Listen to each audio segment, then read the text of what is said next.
অনামিকার আসল পরিচয় বার করতে এবার উঠে পড়ে লাগলো নীলাঞ্জনা। হ্যাঁ বন্ধুরা, ভিডিওতে লাইক দিয়ে দেখতে থাকুন। পার্টিতে এত লোক থাকা সত্ত্বেও অনির্বাণ কেন বারবার করে অনামিকার খোঁজ করছে, সেই জিনিসটা নীলাঞ্জনা জানার সুবাদেই যখন নীলাঞ্জনা বারবার করে বলতে থাকে যে এই অনামিকা নামক এই ব্যক্তিটা যে করেই হোক না কেন খোঁজ তো অনির্বাণ দাদাভাইয়ের আগে আমাকে বার করতে হবে, কারণ আমাকে জানতে হবে যে এই অনামিকা নামক এই অদৃশ্য মেয়েটা ঠিক কে।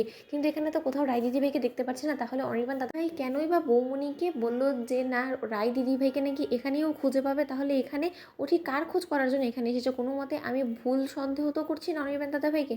অন্যদিকে যখন নীলাঞ্জনা বলতে থাকে যে না, অনির্বাণ দাদাভাইয়ের পেছন করা থেকে আমি বরঞ্চ নিজেই অনামিকা নামক এই মেয়েটার খোঁজ করা শুরু করে দিই। অন্যদিকে যখন একদিকে ঈশা এবং ওর ছোটো যা মিলে রায়কে জোর জবরদস্তি করতে থাকে তৈরি হয়ে সকলের মাঝে আসার জন্য, ঠিক সেই মুহূর্তেই হঠাৎ করেই যখন রায়ের উপরে চোখ পড়ে যায় নীলাঞ্জনা, তখনই নীলাঞ্জনা বলতে থাকে যে সর্বনাশ করেছে এই তো আমার রায় দিদিভাই। কিন্তু রায় দিদিভাই কোটা সকলে মিলে অনামিকা কেন বলছে সেটা তো আমার মাথায় ঢুকছে না। এটা তো আমার রায় দিদিভাই। রায় দিদিভাইকে কোনো মতে নিজের পরিচয় পাল্টে সকলের কাছ থেকে নিজেকে আড়াল করার জন্য ও এই বাড়িতে এসে আশ্রয় নিয়েছে, নাকি এই সকলে ওর অনির্বাণ দাদাভাইয়ের পূর্ব পরিচিত, তার জন্য হয়তো বা অনির্বাণ দাদাভাইয়ের সুবাদে রায় দিদিভাইকে এখানে আশ্রয় দিয়েছে। কিছুই তো আমার মাথায় ঢুকছে না। কিন্তু এখানে ডক্টরটা এটাই বা কেন বলছে যে রায় দিদিভাই অসুস্থ, কিন্তু এখন যথেষ্ট পরিমাণে সে সুস্থ আছে, কিছুই আমার মাথায় ঢুকছে না ঠাকুর। অন্যদিকে ঈশা যখন রায়ের চার দেওয়ালের মধ্যে নিজেকে বন্দি করে রাখার মূল কারণটা বুঝতে পেরেছে, ঠিক সেই সময় ঈশা বলতে থাকে যে অনামিকা, তুমি নিজে যতই চালাকি করার চেষ্টা করো না কেন, সকলের কাছ থেকে নিজেকে আড়াল করার চেষ্টা করো না কেন, তোমার আসল পরিচয় জানার জন্য আজকে আমি যে কোনো মূল্যে অনির্বাণ দাদাভাইকে তোমার মুখোমুখি করবোই। কারণ আমাদের কাছ থেকে তুমি আসল সত্যটা লাখ চেষ্টা করা সত্ত্বেও কোনো মতে লুকোতে পারবে না, কারণ আমরা অলরেডি জেনে গিয়েছি যে অনির্বাণ দাদাভাইয়ের স্ত্রী হলো গিয়ে তুমি। এবং তুমি নিজেও খুব ভালো করে জানো যে আজকে আমাদের এই অতিথি লিস্টের মধ্যে অনির্বাণ দাদাভাইয়ের নামটা আছে, এবং সেই অনির্বাণ দাদাভাইয়ের সাথে মুখোমুখি তুমি কোনো মতে হতে চাও না বিধায় নিজেকে আড়াল করার জন্য তুমি ঘরবন্দি হয়ে থাকার সিদ্ধান্ত নিয়েছো। কিন্তু আজকে তো তোমাকে জোর করে হলেও আমি এখান থেকে টেনে হিঁচড়ে নিয়ে বের হবই।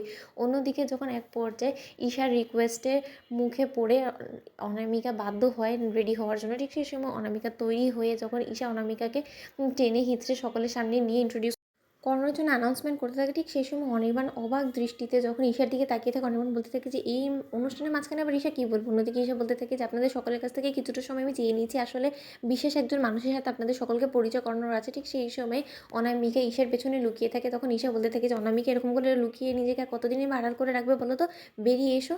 আপনাদের সকলের সাথে আমাদের বাড়ির নতুন অতিথির সাথে পরিচয় করানো হয়নি, তাই আজকে বিশেষ দিনটাকেই আমি বেছে নিলাম আমাদের বাড়ির নতুন অতিথির সাথে পরিচয় করানোর জন্য। অঞ্জন এবং রঞ্জনের কিন্তু একটা ছোট বোনও আছে, আর সেটা হলো গিয়ে আমাদের অনামিকা।